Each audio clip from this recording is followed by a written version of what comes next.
The opinions expressed in this show are the views of the host and not necessarily that of WTRW, 94.3 The Talker, or the Bold Gold Media Group. The following presentation is paid for by Century 21 Jack Ruddy Real Estate, who is solely responsible for its content. Portions transcribed. All Century 21 real estate offices are independently owned and operated. Hi, I'm Jackie Ruddy, broker of Century 21 Jack Ruddy Real Estate. Welcome to the Real Estate Roundtable. On 94.3 FM The Talker, I'm here with my husband, co-host, Pat Devaney. Good morning. Jackie. How are you? Wonderful. How are you today? I'm doing well, thank you. Okay, we have with us Orna Klum, owner of Klum Family Farms. Good morning. Good morning. Thank you for being here. Thank you. I think it's Klum Family Farm, not Farms. Correct. Okay, Yeah, sorry. We're here every Saturday at 11 a.m., Sunday at 11:30 a.m., where we talk real estate. We have an exceptional real estate office with many experienced realtors who've been listing, selling, and appraising real estate for over 50 years. During the week, feel free to email us with any questions you have at questions@jruddy.com. That's questions@jruddy.com, or you can give us a call at 570-344-6724. And when you go to jruddy.com, click on the webcam tab. And we have a webcam on the roof of the building looking at Dunmore Corners, and you never know what you're going to see. It's happened. Oh, it all happens in front of that camera. Yes. View our listings, search the MLS listings, and listen to archive radio shows by going to mobile-friendly jruddy.com. That's jruddy.com, where we also have all the podcast apps that we feature the radio show on after it broadcasts on 94.3 FM The Talker.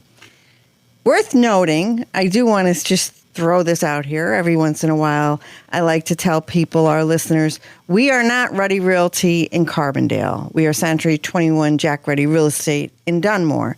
There's no relation. There's no affiliation. It's, not a branch office. So just so you know, we do service the Carbondale area and Honesdale and Waymart. We go up to that part of the world, and we do quite well up there, but we are not Ruddy Realty. So I hope our listeners understand that. We're also the proud recipient, so many years, continuous years, of the Century 21 Quality Service Award. And I like to tell people about that too. Toot our own horn for a second. We give quality service to all our clients. Okay, Orna Klum, owner of Klum Family Farm. You co-own with your husband? I do. How's that? You live together? You work together? We live together, we work together, and we've worked together for, close to 30 years. So a little bit of therapy, it's all good. All right. And so you have a very interesting backstory. How did this all develop and happen for you? Well, we moved to Scott Township in early 2000, and it actually all started with a goat. His name was Eddie. So we had Eddie the goat. We took him in, and I went straight to the bookstore and bought a Goats for Dummies book. That's how the farm started. Now we have about 16 goats at the farm. I breed them and sell them as pets. We have pigs and chickens and ducks and dogs and cats. We also make maple syrup. But my favorite and my love are the bees. And that's why you're here today. We're going to talk about bees. That is why I'm here, the honeybees. I started beekeeping, ironically, because I was afraid of honeybees.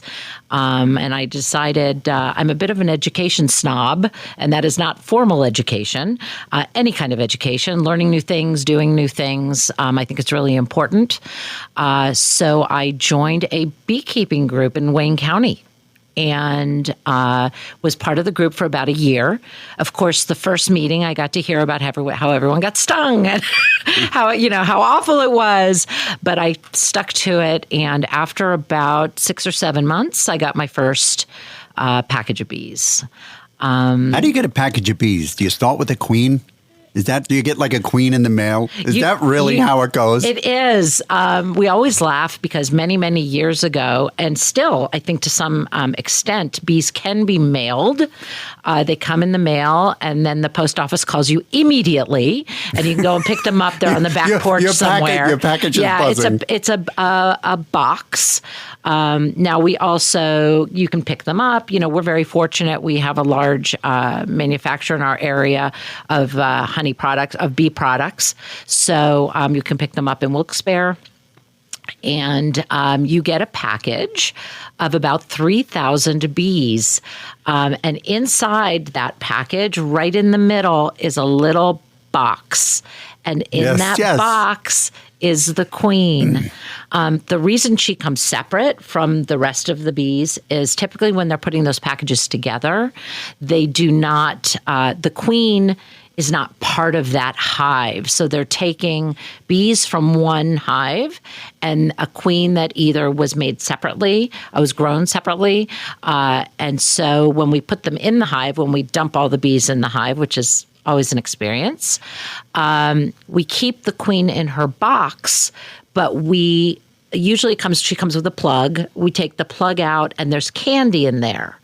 Like a hard candy. And within about a week, typically, the worker bees, the bees that are in the box, will chew that hole out, and out comes the queen. And then by that time, they accept her as their queen, done by pheromones, which is a smell. She lets out a pheromone, and they know that they belong to her. The queen's job in a hive isn't, ironically, to rule the roost. She does not give out commands. She does not tell the bees what to do. Her job as the queen is to make the bees feel like they are part of her family, so they know where they belong. Then as she starts laying eggs, obviously the new bees come out. They know, that she's their queen, and then the story goes on. So that's how we get them. There's also another way we get them. They're in packages called nukes, which is a nucleus colony. So basically it's a pre-started hive. So we can get them that way. And then, of course, everyone or many people, of course, have heard about swarms. Bees swarm out into nature. And a lot of times people are calling us and saying, there's a bunch of bees hanging out at a tree. There's a bunch of bees on my house. When bees swarm in nature, it's their way of leaving a hive that is too full. So they actually communicate with the rest of the hive that they're running out of room, and they need to go find a new place to live. So the bees will communicate with the queen and with the other bees that they have found a new place. Those are scouting bees. That's their job. The girls, the boys don't do much. The girls, they go out, they find a new place, and then typically the queen will stop. She stops eating. They stop feeding her. So they stop feeding her, so she gets a little bit thinner, and she will fly with about half of the bees in the hive to a new spot. Usually it is a tree, the closest bush, could be 30 feet up in the air. You don't know. That's when people see them, because the bees are going to be, spinning around, flying around. And that's when people see them and know that there's something going on, the swarm. So then they will hang out in a tree for usually either a couple hours, maybe even a day. But then they will leave. They're looking for an enclosed space, which might be a tree in the woods, could be a hole in your siding. It could be who knows where, but they're looking for an enclosed space so they can grow their hive. Honeybees do not live out in the environment. They keep their space at 1 degree, about 90, I think it's 93.7 degrees. I'm not sure. But they keep it at the same temperature, so they need a space that they can control. So that's why they're always looking for something inside or in a tree or a hole. I asked about the mail because there was a story. I grew up in Park Slope in Brooklyn, and a woman started a beehive, and she was getting them in the mail, and she says, I tried it with this queen and that didn't work. Then she got another queen and then she was finally successful. But I thought it was funny that she was getting bees mailed to her. Yes, and we can still get queens in the mail. So the queen, another reason she's so important is the temperament of our hives is based on the queen because she's laying the eggs. So if she has a good temperament, then the hive is very calm and couldn't care less that you're there. But if not, she's got to go. And we have to replace her with a new queen. Right, that's what it was. And then they had to put her in. Exactly what you explained. They had to get used to her and all of that. Right. I thought it was very interesting. Yeah. I just recently had, some exciting news. We're bringing honeybees back to the Everhart Museum at Naug Park. So I just recently had James Lansing, who is the curator at the museum, come to the apiary. He brought me the observation hive. We were talking, so I was like, come on, let's go in the bees. And he was actually really surprised at how docile they are. I don't believe you. I'm sorry. I'm not going in. Oh, come on. It's all. You wear the whole. I do. Yeah. I do wear the whole suit. I kind of look like the Stay Puft Marshmallow Man. And then you have a little can of smoke? So the smoke is kind of a funny thing because some people use smoke. Some people don't use smoke. Some people use sugar water. What does it do? Well, the idea behind the smoke is that it simulates a fire, obviously, and it also masks the alarm pheromone. Remember, we were talking about the smells that they all emit. So it masks the alarm pheromone. So the minute there's smoke, and we don't put a lot of smoke, it's just a little bit, all the bees go down in the hive because they start eating because they think they have to leave because there's a fire. So while they are down in the hive eating, the beekeeper is on top stealing their honey. Or checking them or doing whatever our task is for that day. We try not to go into the bees often. As much as I love them and I'm completely enamored by my honeybees, I like to let them do their thing. Every time a beekeeper goes into a hive, we're breaking up their house. So it is an interruption for them and more work for them to do. So sometimes I'll just, take a peek, make sure they're flying. Oh yeah, they look happy today. And that's, that's how we go about. Now, of course, we pay more attention in the spring. The bees in the winter have one job and one job only, and that is to keep the queen alive. So what they do in the winter is they actually cluster around the queen and they feed her. Now, a good beekeeper will not take all the honey from the hive. We leave enough for the bees to eat. It's their food. So they will cluster around the queen. And I actually one year bought a FLIR camera so you can see the heat signature. So we'll go in the winter and we'll kind of peek at the hives and we can see the bundle of hives of bees right there. So when in the spring, when the days start getting longer and it's a little bit warmer, the bees communicate and they know then it is time for the queen to start laying again. So she's going to start laying eggs, and that's how the hive grows in the spring.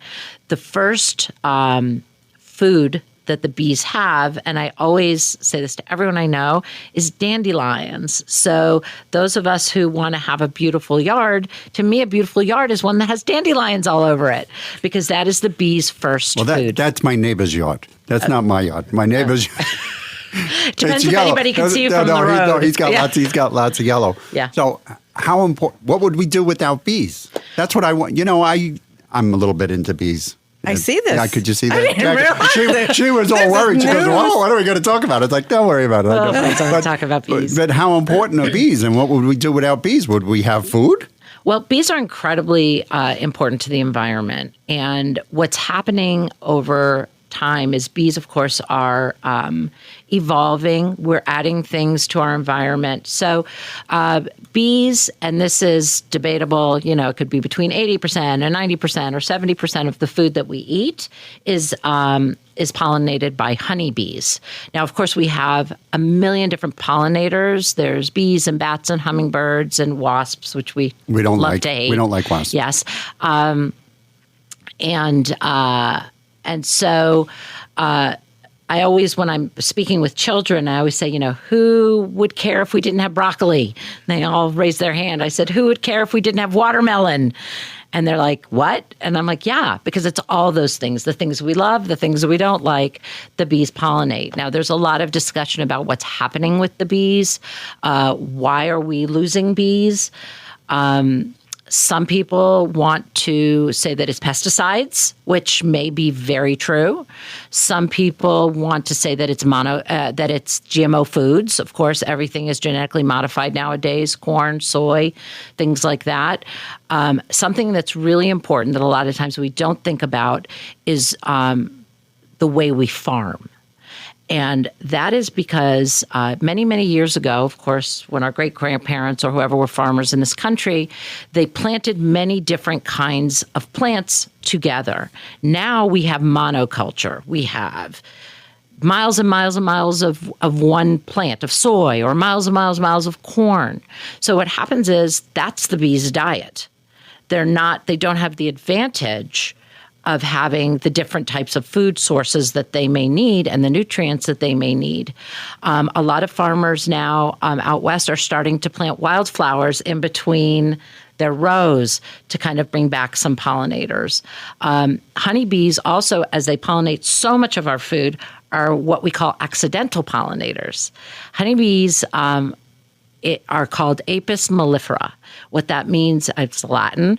It's basically honey bearer. But the bees don't bring honey into the hive. The bees make honey in the hive. And the process of that is bees actually go to flowers and plants for the nectar. They're not trying to pollinate our food. That is not their goal. Their goal is to collect the nectar.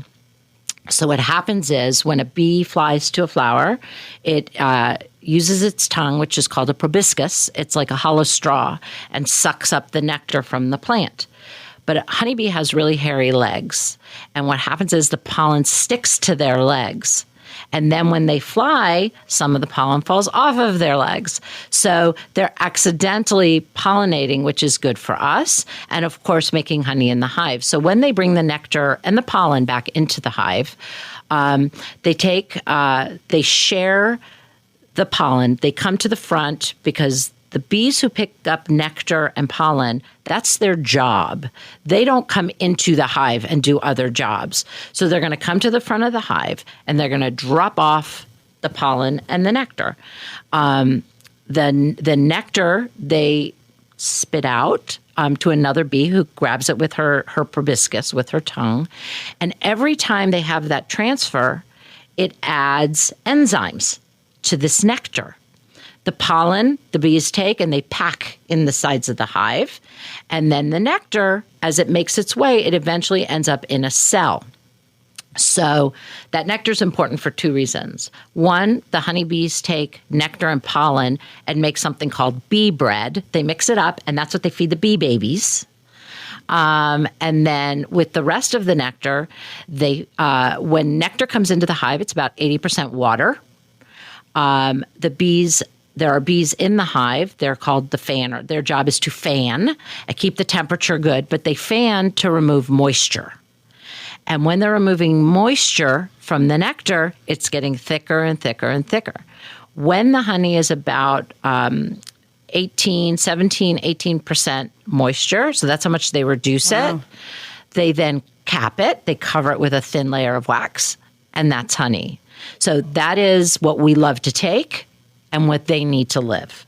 So we kind of enjoy the fact that we have the honey, and there's all different kinds of honey. We get honey in the spring, we get honey in the fall. The nectar that they bring in determines the color of the honey and the sweetness of the honey.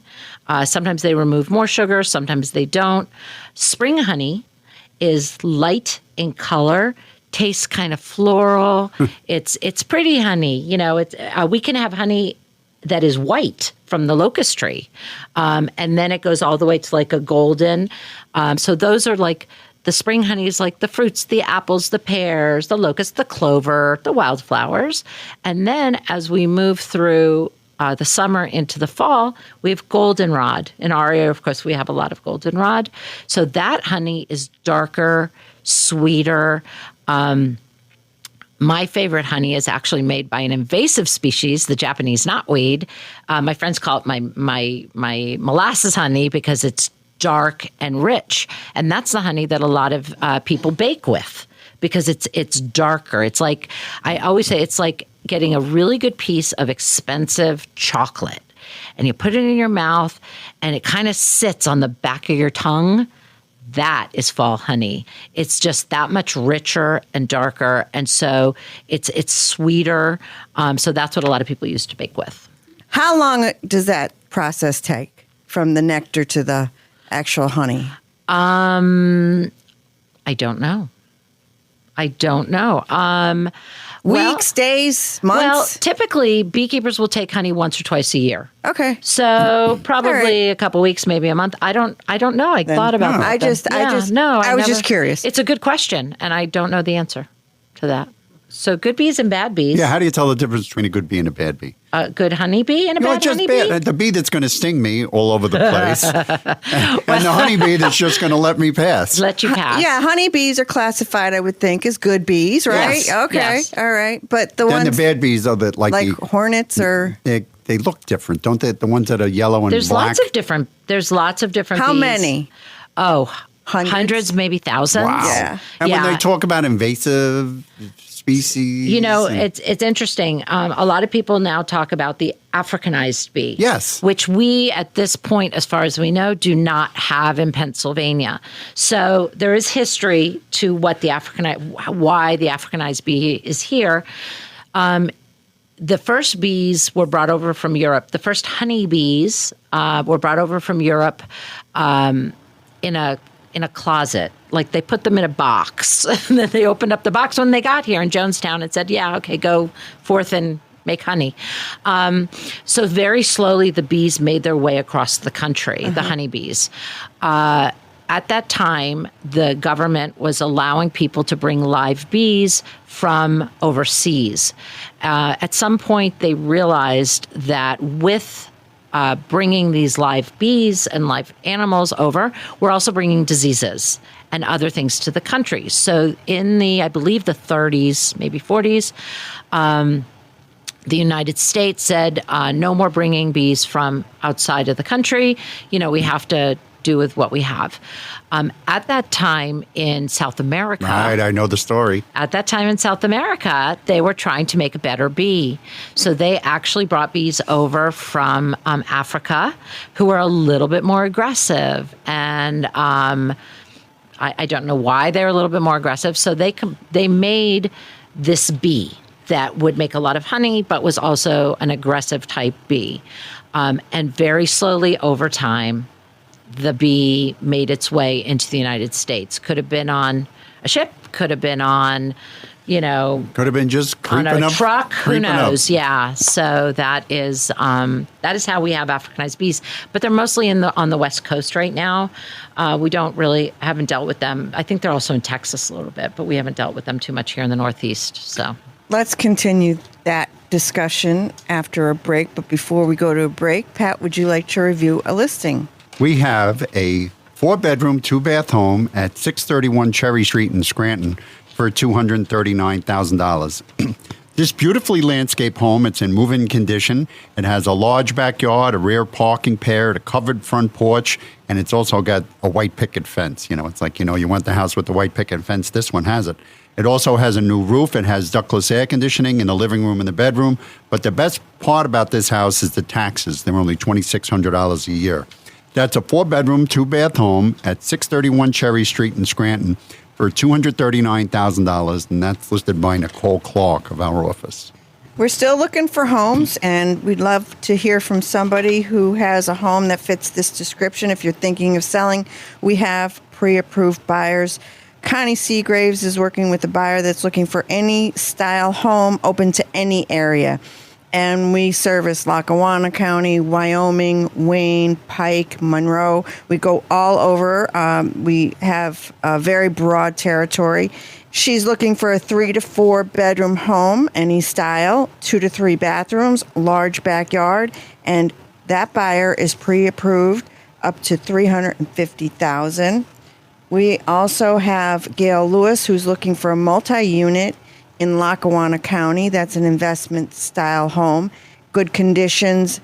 This buyer's looking for a property that's in good condition, has good numbers and good tenants. And that buyer is pre-approved up to $300,000. It's time for a short break. We'll be back in just a few moments with more Real Estate Roundtable with Century 21 Jack Ready Real Estate on 94.3 FM The Talker.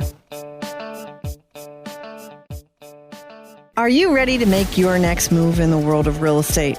Look no further than Century 21 Jack Ready Real Estate, your trusted partner in buying and selling homes. If you're a homeowner looking to sell, Century 21 Jack Ready Real Estate will ensure you get the best possible price in today's competitive market. And if you're in the market to buy your dream home, Century 21 Jack Ready Real Estate will help you find the perfect place to call your own. Congratulations. We've adopted the popular saying, an educated consumer is our best customer. That's why since 2010, we've hosted the Real Estate Roundtable with Century 21 Jack Ready Real Estate Saturdays at 11 a.m., Sundays at 11:30 a.m. on 94.3 The Talker. Visit jready.com. That's JRUDDY.com or call 570-344-6724. Century 21 Jack Ready Real Estate, where dreams find their address.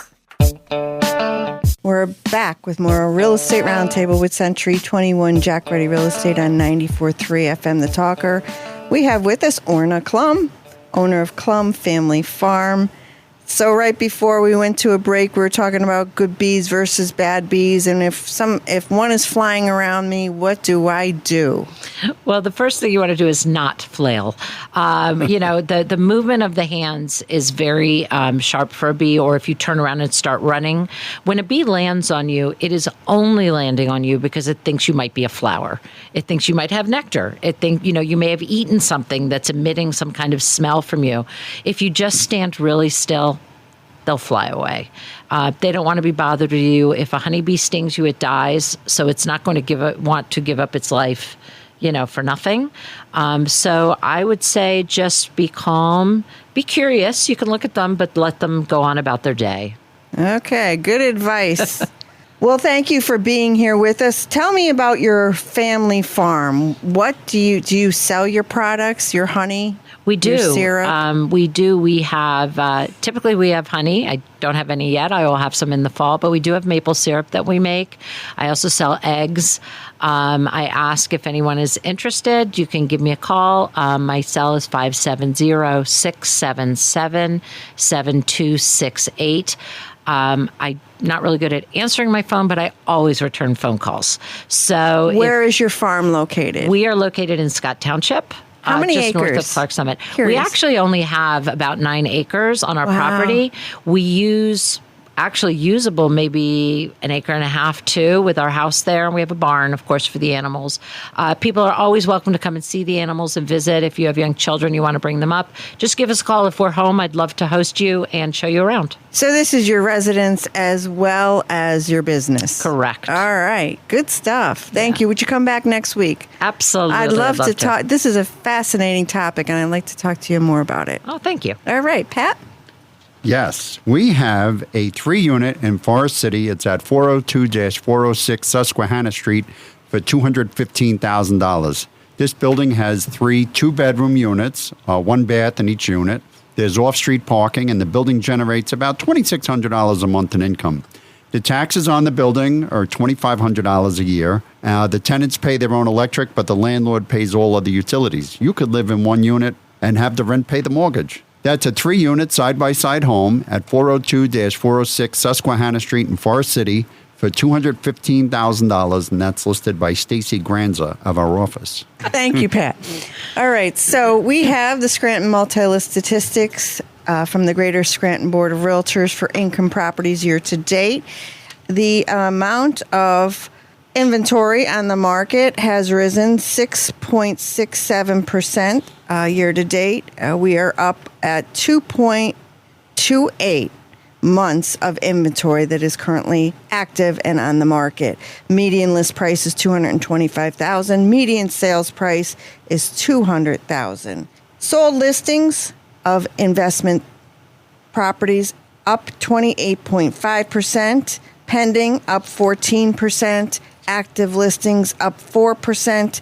And new listings hitting the market up 2%. That's investment properties. That's a multi-unit investment properties. Okay. Yes. Remember to tune in next week, Saturday at 11 a.m., Sunday at 11:30 a.m. to listen to more of the Real Estate Roundtable with Century 21 Jack Ready Real Estate on 94.3 FM The Talker.